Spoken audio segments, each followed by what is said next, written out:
body of work. And anything else that you'd like to ask her? That's it. Anything else? So please feel free to raise your hand if you have a question. Or you can go to the mic, that is. Or you can step on up to the mic. Oh yes, please, take advantage of the mic. Because Lord knows mine isn't working. I don't know mine is either. No. Joy, How long is do you work the sound? I do not work the sound. I do not know. Okay, cool. That's fine. We can just project. You guys can hear them, right? You can hear me. Yeah, okay. If you can't, you can move forward because there are some empty seats. Yeah. All right. Don't even worry about the mic. Yeah, she started in theater. She can project. I know. Project. Oh. Phil's just gonna hold it for fun. This is Phil. He's my assistant and one of my dear friends from theater. Theater. The theater. And I'm Leah Clark, and I'm a voice actress. I have done things such as Toga from My Hero Academia. I've done Mavis from Fairy Tale. Blair, Soul Eater. Thank you, Blair and Soul Eater. I've done Asia DXD sometimes, and Kobayashi from Kobayashi's Dragon Maid. And since all of a sudden One Piece is back, I play Kobe. Yeah, there he is. Kobe. Double finger. And this is double finger. So those are some exciting things I have on the docket. I've also found out recently I was in Pokemon, and that was a big deal. I played Carlita in the movie Black versus White, something about bikini. I don't know, I'm in it. And it's been a while. I recently got back into Pokemon Go. It's one of my favorite games ever. There's currently a Shadow Mewtwo raid happening somewhere around here, and I'm not doing it. So yeah, here we are. Anywho, I'm here for you guys. What if there's anything you would like to know, questions about shows that you like, or voiceover in general. I also am an ADR script writer. It's my full-time job at Crunchyroll right now. So I do a lot of the adaptations. My current shows on Crunchy right now are Sign of Affection, which I love. It's beautiful. If you haven't seen it, check it out. And a new one called Monster, which is interesting. It's a new one for me. I'm stretching. I usually write about monsters. Usually slice of life and funny stuff is what I do. So it's a whole new world. Not close my eyes. Anyone have questions? Yes. Who's your favorite voice actor to work with? To work with? In which capacity? Like if you find out that they're also going to be on this anime or game, you're like, oh, that's awesome. Yeah. I think because I enjoy Lucy Christian's work so much, I'm very excited when I get to do scenes with her. So the whole Toga Ochako thing is awesome for me. So yeah, I would say her. Dive shout. Anyone else? Questions, comments? Yes. You've done some voice acting for video games. What are the big differences between video games and anime voice acting?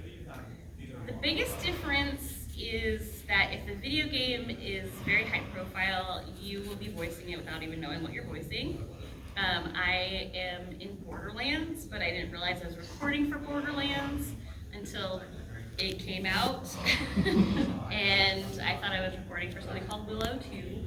And it was actually Borderlands 2, and I thought my character was Jenny 2, and it was actually Felicia Sexopants or something like that. And there's like 2 other characters that I am in there, but they're like not playable ones. I think the one that I'm working on is playable. I'm not sure, because like I said, they don't tell us what we're working on, but apparently it's gonna be good, and it comes out in 2025, so both of us will know at the same time. Anime, however, we're just doing like the English version of something that's already been done, so you get to see the character, it's, the animation's moving in front of you while you're voicing it. You have a director who can tell you most of where you're going with this character, so it's a little bit easier, I think, to do the anime versus the video games, because video games you're also recording into just nothing, like you're reading a script. and it's like one line after the other. You don't even see the lines in between. You don't know what you're responding to. You just say the line 5 different times, and they pick which one they like and piece it together in the end. So, yeah, it's very, very different. But good question, because I don't think a lot of that. I wish the anime paid like the video games, so the video games were as fun as the animated is. It's kind of like being in the video game when you're animating. You're just like involved. So, yeah. Anyone else have a question? Hello, welcome. Welcome. I'm Leah Clark. Hopefully you're in the right place. If not, it's at least entertaining for you. Yeah, we're asking questions. We're getting some answers. Philippe's my assistant. The gentleman has a question. Oh, good, good. Hi. Who's your favorite character to play as? I have my favorite character. I feel like I've been really lucky because I think I've been cast as a lot of really fun characters, so I always enjoy them.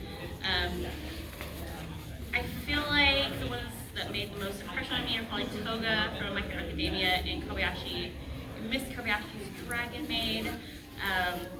Kobayashi because I feel probably the most connected to that one. I think it's the one that is the most like me, so it's kind of fun to just be in that world and make those connections with those characters as somebody that you relate to so well. And then Toga, it's the opposite. It's a fascinating character that I enjoy exploring, and it's something new every time, and it's not predictable at all. And it's fun creating with the director, like which direction to go with her. So, yeah, those are my two faves. Anyone else? Questions, comments, concerns? Yes. As a voice actor, do you find yourself with a lot of free time, or are you always consistently busy? I feel like I am consistently busy, and I can't tell if that's because of voice acting or because of my writing. She makes me feel like a dog. Or in like conventions at the same time. So, yeah, I think I'm busy a lot. So, yeah, yes. What are your favorite bloopers?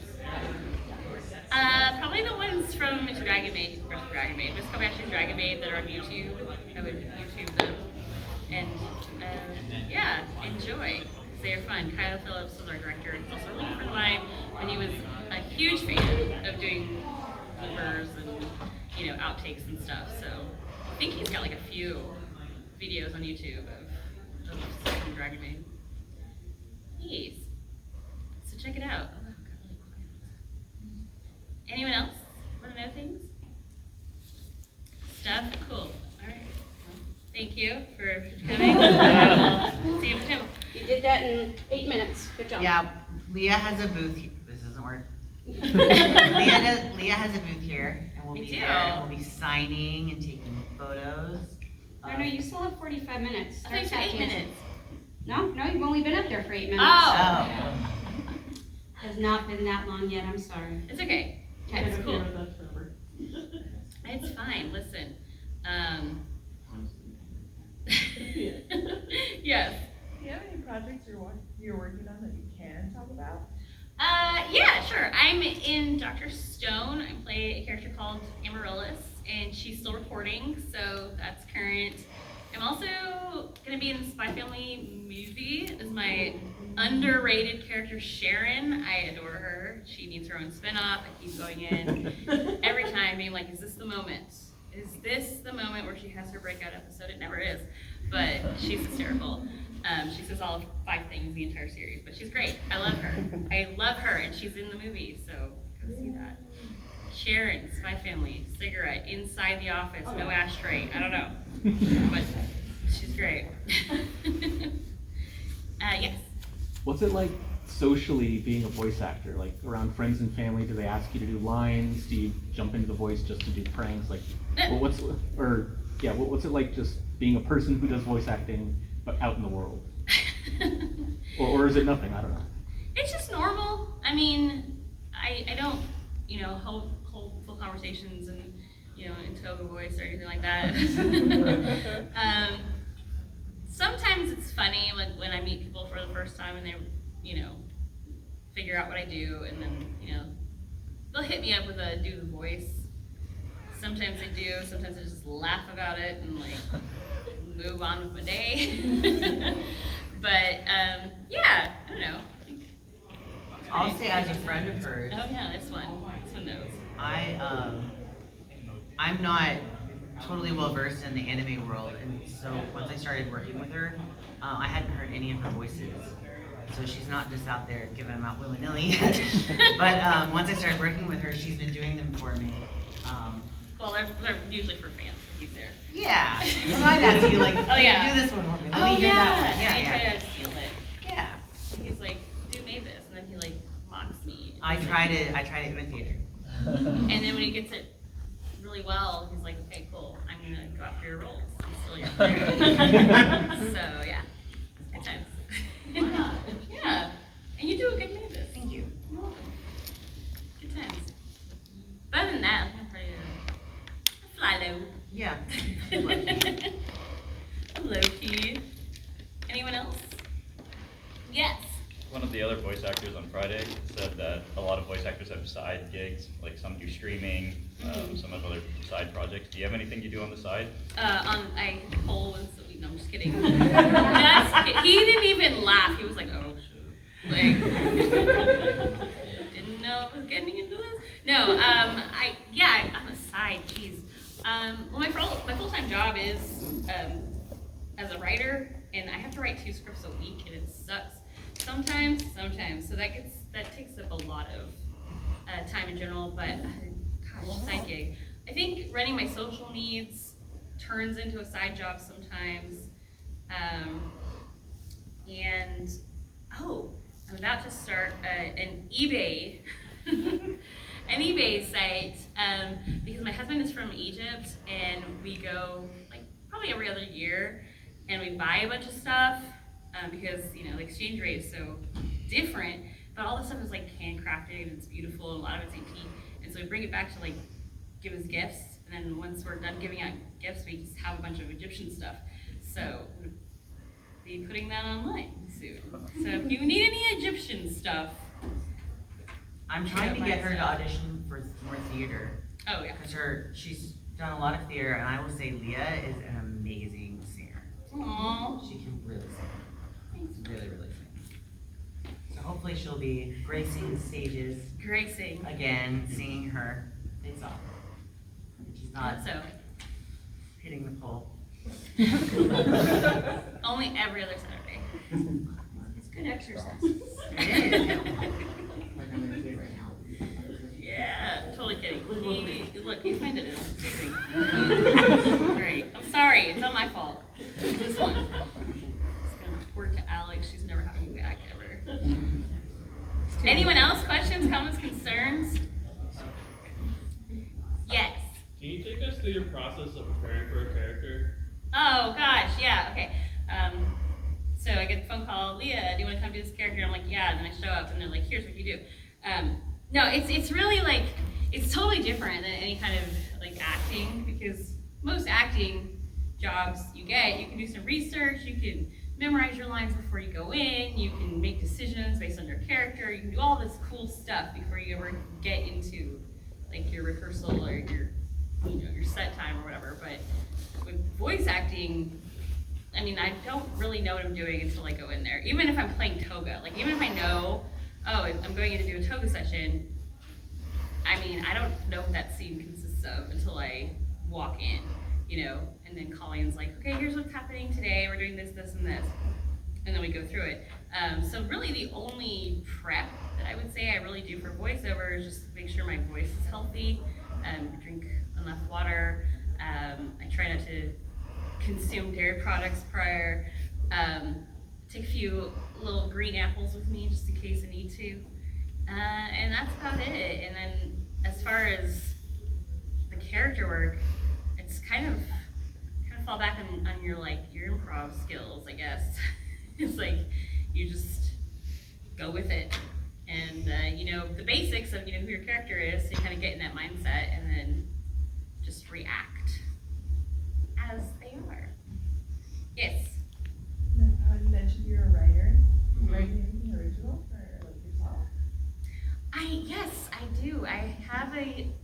script that I'm constantly working on, which is basically about my own mental health journey. Yeah, so I kind of just dabble at it. I don't know really know. Huh? What medium? It's a screen. Yes, I use the writing software. It's like the, what is it? Final cut. Final draft. Yeah, it's in that. Would you want to play yourself? No, absolutely not. Who would you want to play you if you could choose anyone?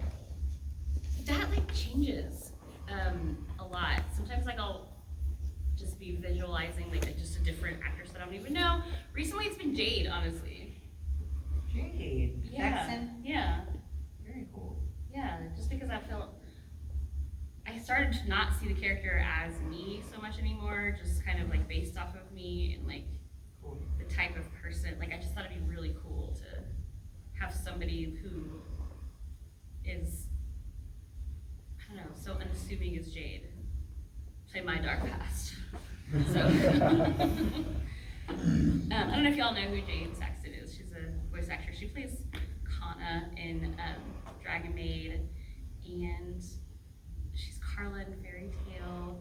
She's a lot of really cutesy parts, but yeah, she's a good human. She's mostly a full-time director now, but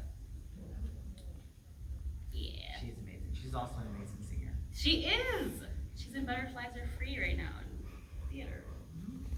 Good times. Anyone else? Questions, comments, concerns? Yes. Alright, so forgive me if I try to word this weird because I'm trying to figure out how to say it right. So when you're reading for a character, how do you find like the right tone or just the voice you think goes well with that character? Oh, like for like anime when you're auditioning and stuff? Yeah. I think it's kind of like when you're reading a book and you get to know the characters in the book that you're reading. You start to kind of actually hear their voices in your head and you imagine that. It's like that. It's the same exact thing. Like I read it and I start imagining a character and I hear the voice in my head and I just imitate what I'm hearing. Do you also like base it off personality from yourself a little bit too? Or? Not the type of voice, but yeah, the portrayal for sure. It just depends. I mean, I always try to find something I identify with in every character. Otherwise, I'm flying blind, A, and then B, I just don't think it's a believable performance if I don't believe myself. So, yeah, I find something, even if it's just like the littlest thing, like I'll just cling to it. You know, like Toga, for instance, I'm not gonna cut anybody. And, I'm not gonna like do those things, but I know what it's like to love somebody, and I know what it's like to not have them love me back. And I also know what it's like to surround yourself with people that you admire and want to be more like. So, yeah, just kind of cling to that and then go with her text and her journey. Yeah. Yes? If you could live in a universe where any of the characters use voice, which universe would you choose? So. Universe. That was actually the reason I started. Gosh, a lot of them seem so scary. So I almost want to just say Miss Kobayashi because she's just in Japan and I've never been and I would really like to go, and everything that I've heard and seen makes it just seem like a really fun, cool country, totally different than what we know. So I'm going to say that. Kobayashi's World, Japan. Here we go. Dragon's waiting on you. Who is the dragons? Oh Yes. yes, I would love that. Who wouldn't love that? It's the best. I'm so glad she didn't eat her tail. Watch that show. Season 2 came out. I was like, if she eats the tail, I quit. Right? I was gonna say you eat the tail yet? No, she's gonna stay strong. We can't let that happen. Yeah. Good question. Anyone else? Yes, ma'am. What two characters that you voice are the most like different to voice? Different to voice? Yeah, like what do you think, like which two are like the most different that like for Than, how like, my you use natural your voice? Yeah. Oh, like Kobe. Kobe from One Piece is a boy, and you know, he kind of sounds like this. He's a pirate boy and he wants to be a Marine. So there's that. That doesn't sound anything like me, and neither does Paris from Shin-Chan, who's a dwarf. And she talks like this. Hi, I'm really cool and I'm a dwarf and I'm small. It's those two things. I would say sound nothing like me in real life, so I could be wrong. But yeah, and I really like Kobe and like the boy voices. I don't know why, they just sit in a really comfortable place for me, so I can just talk like this all day. It'll make me laugh. It's really cool. One of the first times I, was meeting my husband, and it was dark, and he was like, "Oh, you should do like your anime voices." And I was like, "So then I busted out this one," and he was like, "What? Oh my gosh!" He's like, "That is horrible. What are you doing?" And I died. I was like, "What? It's one of my favorites." Anyone else? Yes.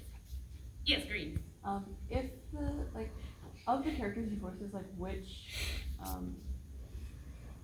fandom is like your favorite of the characters that you voice? Oh, well, all of them. I mean, I love all of them because, I mean, my gosh, thank you. It's not gonna be like, oh, you like me in a weird way, but you guys, you know what's up. So I don't know. I don't know. Fairy Tale tends to bring gifts, so maybe I like them more. I'm just yeah. No, I can't distinguish that between any of them. I think they're all wonderful. So I appreciate you all equally. But good question. That was a good one. Anyone else? Yes. Do you have any favorite lines from your characters? Favorite lines? Some of them I do, but I don't. So we record them and then we leave them be. So it's not like theater where you get to say the lines over and over again and you just kind of remember them. But I think Kobayashi's dialogue in general is some of my favorite. I love the way it was written, and I just love those characters. And Jamie Markey was the writer for that, and she said she basically wrote it around me. So a lot of it is very tailored. So, Kyle Phillips, he's a fun one. Yeah. Anyone else? Questions, comments, concerns? Sakura Con. Yes. What's your favorite Pokemon? Finger think. What's my favorite Pokemon? My favorite starter is the Charmander. I really enjoyed Umbreon. I think in general I like that one. But I am also really partial to the Greninja. So yeah. I think those two. Umbreon and Greninja are my faves. What's yours? Metagross. Metagross? He's a beast. I can hardly ever. That one and the one that's, oh my gosh, I always cringe when I get him fighting me because I don't have him. He's like the huge metal dude. I don't know. It's not Metagross, but it's like another one. It has like the similar name. The magnet one? Huh? The magnet one? I think it's not a magnet. Is it a magnet? It's huge, it's robotic looking. It starts off as a little ball with a chain, almost looks like a kettlebell, and then it grows into this huge robot, and I can never beat it. And I hate it. Golurk. No, I know what that one is. It's not that one. It looks kind of like that though. It's almost got like a ring. It doesn't even look like it has a face. It's real weird. It's like a chunk. I know what you're talking about. Huh? Bronzong? No, he kind of like bigger than Bronzong, but looks like that. What is its name? I know what you're talking about, but I can't think of the name of it. Because Metagross is the one that's like meow, like that, right? Metal spider. Yeah. Yeah. So he's not that one. He's like a robot. He's big, and he doesn't have a face, and he starts out as a kettlebell. I know which one you're talking about. Yeah, I know right? which one you're talking about. And I'm not, now I'm like, the name is killing me. The Pokemon, the Digimon instead of Pokemon. No, it's definitely Okay. Pokemon. It's definitely Pokemon. It kills me. It's gonna happen. I'm gonna put it on my Instagram when I figure it out. And then it's just gonna be like a random Pokemon like on my Instagram. You're gonna know, okay, that's the one. That's it. This is bug me now. Right? I know. You figure it out. Shout it out. So anyone else wants to know things while we're dwelling on this? This horrifying Pokemon. Hello, welcome. Thank you. How are you doing? Well, It's cold outside? I'm gonna run all the way from the bug building. Jeremy? Oh gosh. Yeah. Well, you Sorry made we're it. late. Oh, listen. I'm glad you're here. Yes. Is there any voice lines you did that make you cringe really hard? Cringe really hard. Yeah. I was in this show called Freezing, and I think it was like just very etchy-ish. So yeah, those are cringy. Sometimes Ozzy makes me cringe and DXD just because I feel like, man, you know, be stronger than that. You ain't gotta do all that for people to like you. Come on. So yeah, I think those ones and the nun Black Leather situation was interesting. Yeah, any of the edgy stuff, I get cringy just because it's you in a booth and then there's your director. And it's just, I don't know. It's weird. So. You're like, I'm trying to be a voice actor, not the other thing. Right. So there's a time and a place. Yes. Alright, two things. One, Sure. I think it's either Registeel you were looking for. It does start with an R. What is it called? Registeel. Maybe. He's big, he doesn't really have a face, but he's got like a bunch of like dots. Yes, Yeah. that's him. Okay. That's the beast. Alright, and then another voice acting question. So when voice acting, how do you like, especially between Kobayashi and Toga? Yeah, Kobayashi is more has a lower register, as a Toga is more higher. What like helps you to get more of a lower? Get low? Yeah. Dip it low? Well, I think the range actually is based in my singing training because I actually use the same placement for character work as I do with singing on like for theater songs. Because it is so rhythmic anyway, voice acting is, you have to do everything within a time, space, it has to fit something, has to be emotional, which is the same thing as singing. And you don't want to ruin your voice, so you use the exact same muscles.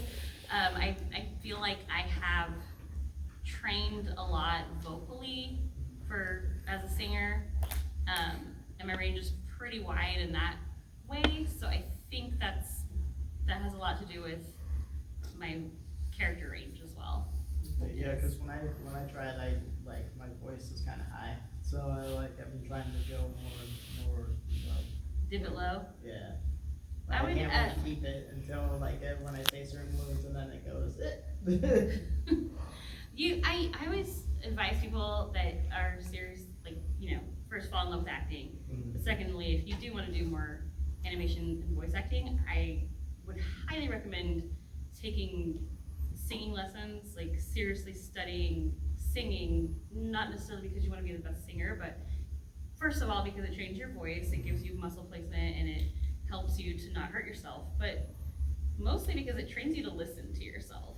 Because as a singer, you have to be able to hear what you're singing in order to, do different notes or, sing a certain way. And it's the exact same thing with voice acting. If you come in and you do a line and you really, really feel it, but you didn't hear it, you were just too busy feeling it, because you're acting, then when the director says, great, I love that line, let's do it again, this time hit this word or make this part softer, you have no idea what that means. You're just like, oh, okay, so I'm just gonna emote again, you know what I mean? Yeah. But if you can hear yourself, then you know exactly what that means, because you did it intentionally. And I think just having been someone who has directed a lot of voiceover, I can always tell who has zero music experience and who's just a singer, because the singers always come in, and to them it's a little bit more natural than it is for someone who's probably a bomb actor but has never picked up an instrument or sang anything in their life. You know, it's really hard for them to take direction. So I would highly recommend that, and you can train your range in that way too. So if you're wanting to do lower voice characters, you just train your vocal range to go lower, and that's a lot easier to do than talking low. Like you can sing low, and then all of a sudden, when you go to do it, it'll slide right in. Yeah, no, I do a lot of karaoke, so. Oh, you do? Yeah. There you go. Well then, yeah, just work on those low gospel songs, I guess. Yes. Is there any performances you've done where you got done and you're like, wow, I really like that, like I did a good job, like you're very proud of yourself? Has that ever happened? Yeah, actually, and it's an interesting story because it was a character I honestly was afraid of. It's for Dead Man Wonderland. I don't know if you've seen that, but when we went into audition for it, I auditioned for all of the characters except for one, and it was Minatsky, and just because the sides were so vulgar and intense, I was like, I don't really want to deal.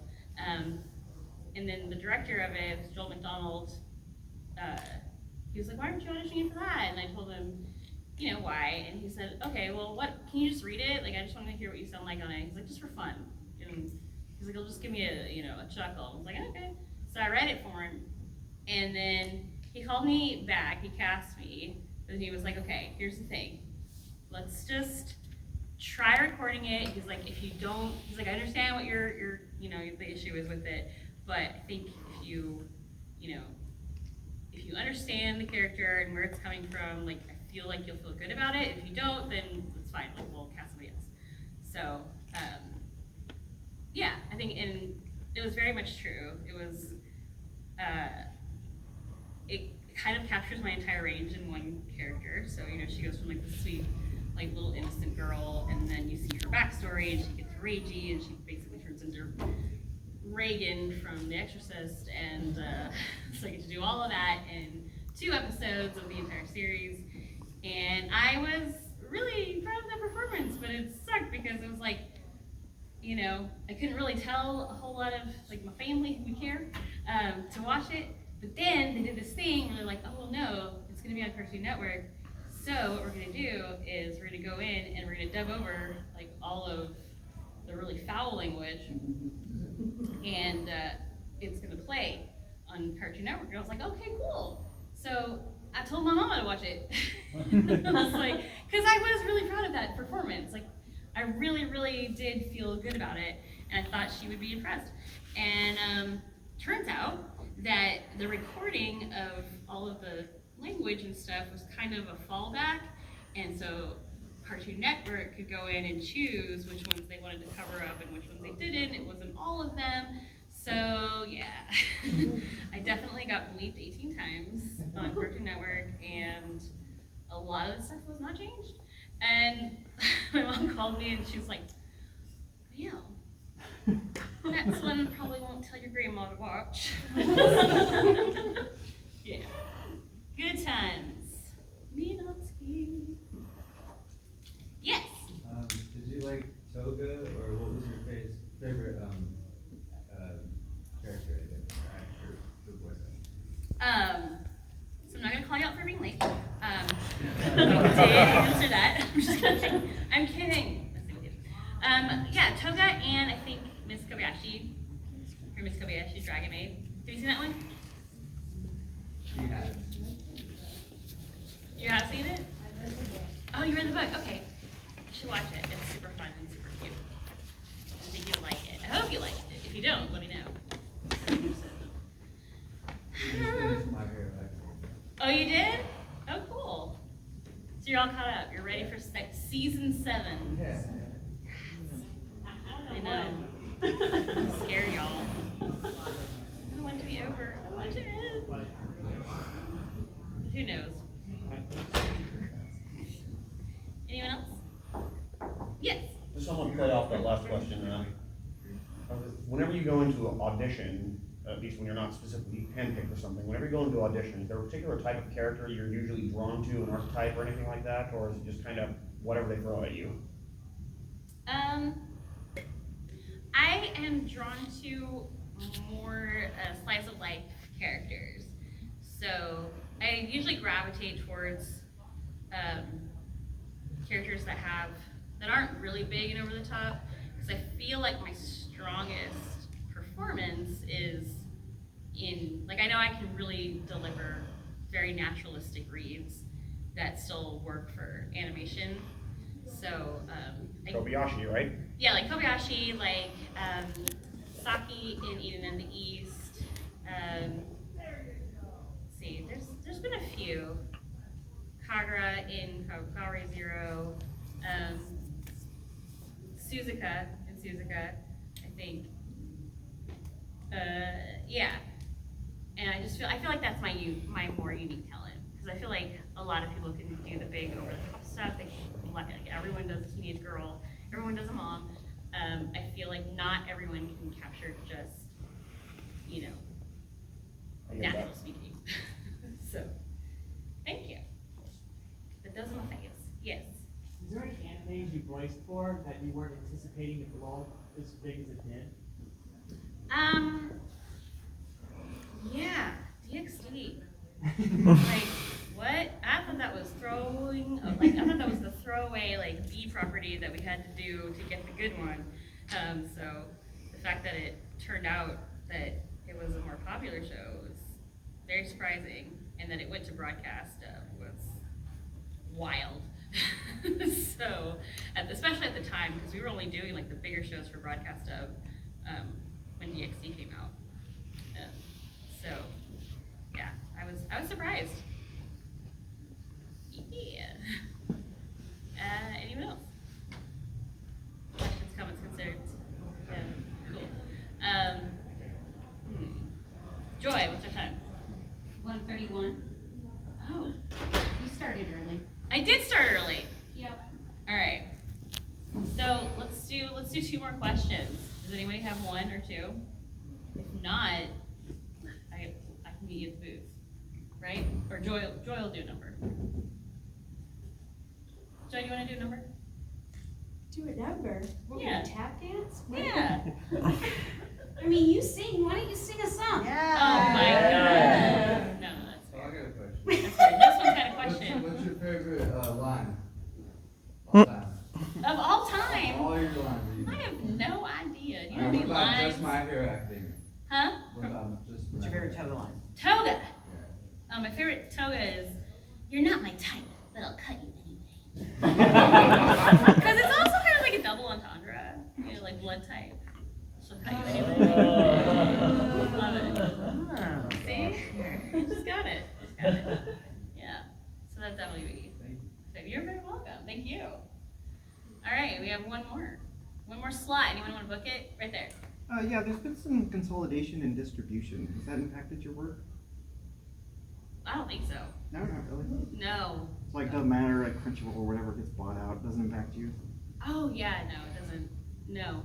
As a matter of fact, it was good. Like it could have seriously impacted me if Crunchyroll had bought Funimation, but that's not what happened. They just it's so weird.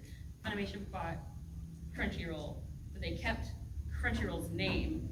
So that was the mystery behind what are we doing? Because they wouldn't tell us that for the longest time. They were just like, oh, we're working with Crunchyroll, but everything's orange all of a sudden. So yeah, but I just found out recently that that's what happened. It's Funimation bought Crunchyroll, so Funimation still exists, except they like the Crunchyroll name better, so that nobody got fired. Because I was like, okay, great, this is what happens.